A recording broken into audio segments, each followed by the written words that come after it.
नमस्कार, आप देख रहे हैं दी ललन टॉक। हमारे देश में मेंटल हेल्थ एक टैबू बन गया है।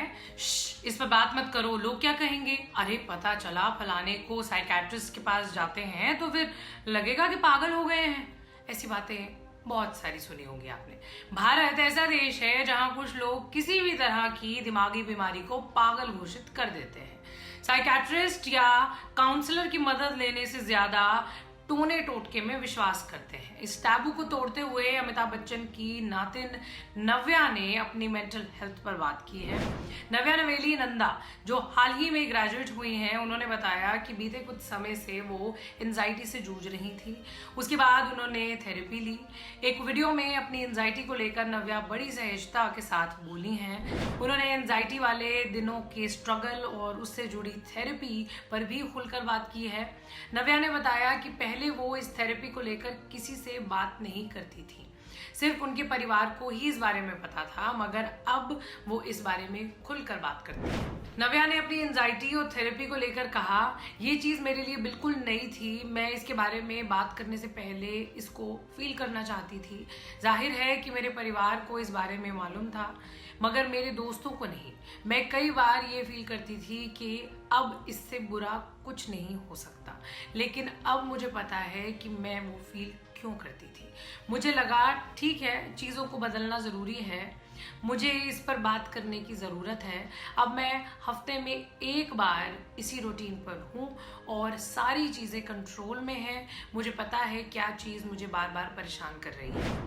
नव्या ने नेगेटिविटी पर कहा, मेरी लाइफ में एक टाइम ऐसा था जब मैं पॉजिटिव लोगों के साथ नहीं थी।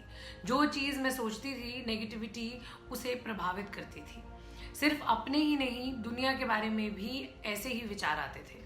मैंने उन लोगों से बहुत सीखा जो मेरे आसपास थे और उन्होंने मुझे खुश रहने में मदद की। नव्या की तरह मेंटल हेल्थ पर बॉलीवुड के कई बड़े स्टार्स ने बात की है, जैसे दीपिका पादुकोण और ऋतिक रोशन।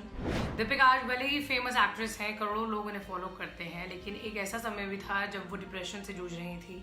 उन्होंने ये बताया था कि साल 2014 में उन्हें ये पता चला था कि वो डिप्रेशन में हैं। उन्हें नेगेटिव थॉट्स आया करते थे, लंबे समय तक वो रोया करती थी, मगर इसका फ़र्क कभी प्रोफेशन पर नहीं पड़ा। उन्होंने ये कहा था कि जब आप डिप्रेशन में होते हैं तो बिस्तर से उठना पसंद नहीं करते। डिप्रेशन के समय काम करना उनके लिए बहुत मुश्किल था, लेकिन अब सब ठीक है। अपने डिप्रेशन पर बात करते हुए दीपिका पादुकोण ने कहा था कि इसे सीरियसली लिया जाना चाहिए। जब आपको छोटी छोटी बात पर गुस्सा आने लगे, खालीपन फील हो, तो आप अपनी मेंटल हेल्थ को गंभीरता से लें। किसी से अपने मन की बात कहें। अगर आप डिप्रेशन महसूस कर रहे हैं तो काउंसलर की मदद ज़रूर लें। दीपिका पादुकोण मेंटल हेल्थ को लेकर बहुत सीरियस हैं। डिप्रेशन से निकलने के बाद उन्होंने साल 2015 में the live love and laugh foundation खोला, जिसमें लोगों को मानसिक बीमारी के बारे में जागरूक किया जाता है। इस फाउंडेशन में लोगों को जनरल प्रैक्टिशनर्स के सेशंस करवाए जाते हैं, जिनमें भी स्ट्रेस या एंजाइटी के लक्षण होते हैं, उनकी मदद की जाती है। उधर एक्टर ऋतिक रोशन ने भी डिप्रेशन पर अपने विचार रखे थे। 2017 में उन्होंने बताया था कि पर्सनल लाइफ में उन्होंने कई बार अप्स एंड डाउन्स देखे हैं, जिसके बीच डिप्रेशन में भी रहे हैं। ऋतिक ने ये भी कहा कि ऐसी बातों को कभी छिपाना नहीं चाहिए। मानसिक स्वास्थ्य के बारे में लोगों से सहजता से बात करनी चाहिए।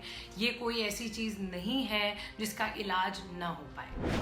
ये खबर और वीडियो यहीं तक देखने के लिए शुक्रिया। आप कुछ कहना चाहते हो तो ज़रूर कमेंट बॉक्स में शेयर करें।